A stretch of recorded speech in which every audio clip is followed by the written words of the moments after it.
એકદમ સરસ કડક બિસ્કિટ જેવી ભાખરી આજે આપણે રેસીપીમાં બનાવીશું, જેને તમે 15 દિવસ સુધીને સ્ટોર કરીને પણ રાખી શકશો. તો અહીંયા મેં 1 વાડકી બાજરીનો લોટ લીધો છે ને 1 વાડકી ઘઉંનો લોટ લીધો છે. ઘઉંના લોટને લીધે બાઇન્ડિંગ સરસ આવશે, લોટની અંદર વિખરાય નહીં.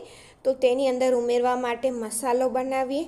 તો થોડાક ધાણા લીધા છે, 4 કળી લસણ લીધું છે, 1 લીલું મરચું અને 1 અડધા ઇંચનો આદુનો ટુકડો.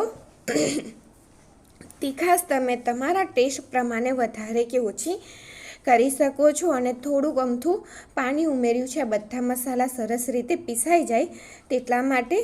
જો તમારે તીખાશ જોઈતી હોય તો વધારે મરચું ઉમેરવાનું. અને અહીંયા એક પેન લઈ લીધું છે અને તેની અંદર મેં 3 થી 4 ટેબલ સ્પૂન તેલ ઉમેરી દીધું છે. અને તેની અંદર જે પેસ્ટનો મસાલો બનાવીને રાખ્યો તે ઉમેરી અને આદુ મરચાં અને લસણનો કાચો ફ્લેવર જાય ને ત્યાં સુધીને આપણે તેને શેકી લેવાનું છે, વધારે નથી શેકવાનું.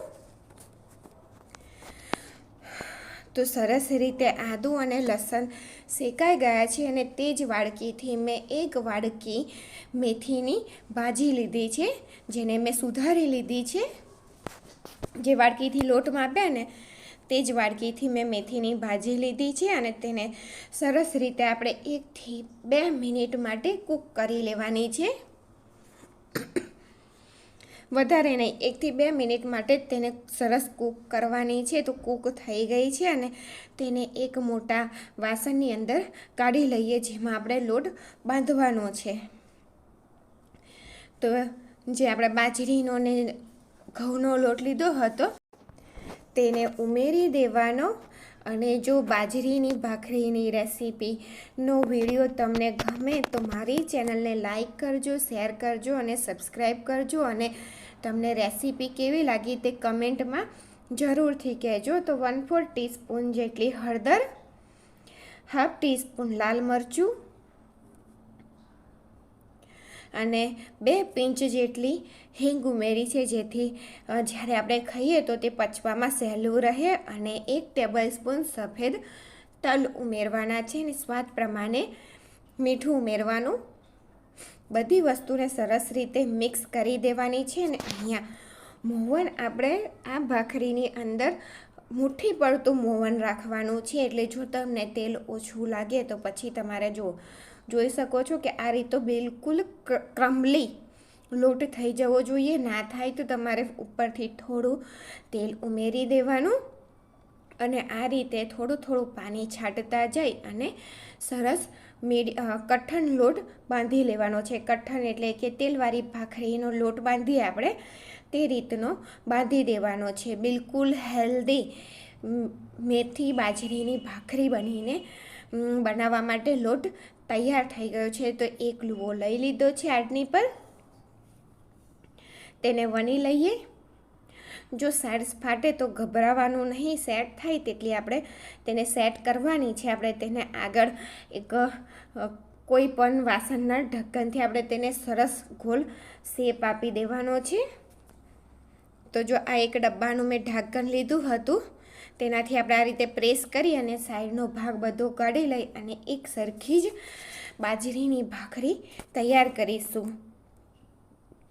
તો જો આ થિકનેસ સાથે મેં આ ભાખરીને તૈયાર કરીએ છીએ. થોડી જાડી હશે ને તો જ તે ખાવામાં સરસ લાગશે. તો અહીંયા મેં મસાલા ઢોસાની જે લોઢી આવે ને તે મોટી લોઢી લઈ લીધી છે. અને તેની ઉપર આપણે બધા ભાખરીઓ આ રીતે મૂકતા જઈશું. એક સાથે આપણે 4 ભાખરી શેકી શકીશું.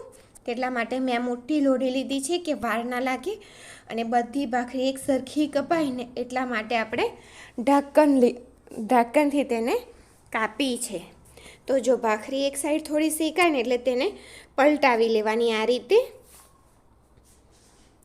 અને બીજી સાઈડ પણ થોડી શેકાય ને એટલે આ રીતે તેને પ્રેસ કરવાની છે. તેને તમે આ રીતે પાવભાજી મેસર હોય એનાથી કે તેલવાળી ભાખરી બનાવવા માટેનો જે ડટ્ટો આવે છે લાકડાનો તે હોય તો તેનાથી, અને તે પણ ના હોય તો વાડકીથી તમે સરસ રીતે આ પ્રેસ કરી દેવાનું. ત્યાર પછી જ આપણે તેલ લગાવવાનું છે. જો અહીંયા મેં તેલ લગાવ્યું છે, તમે તેને ઘી પણ લગાવી શકો છો.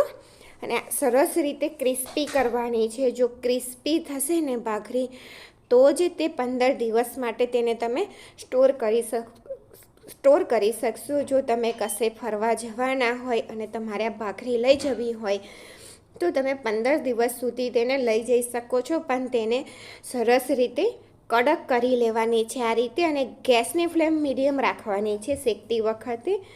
તો બધી ભાખરીને મેં ઉલટ પુલટ કરી અને એકદમ સરસ ક્રિસ્પી શેકી લીધી છે. અને તેને મેં મરચાં સાથે સર્વ કરી છે. તમે બહાર જવાના હોય પ્રવાસે તો ચા સાથે તમે તેને ખાઈ શકો છો. તો બિલકુલ ટેસ્ટી મેથી બાજરીની ભાખરી તૈયાર છે. Thank you for watching.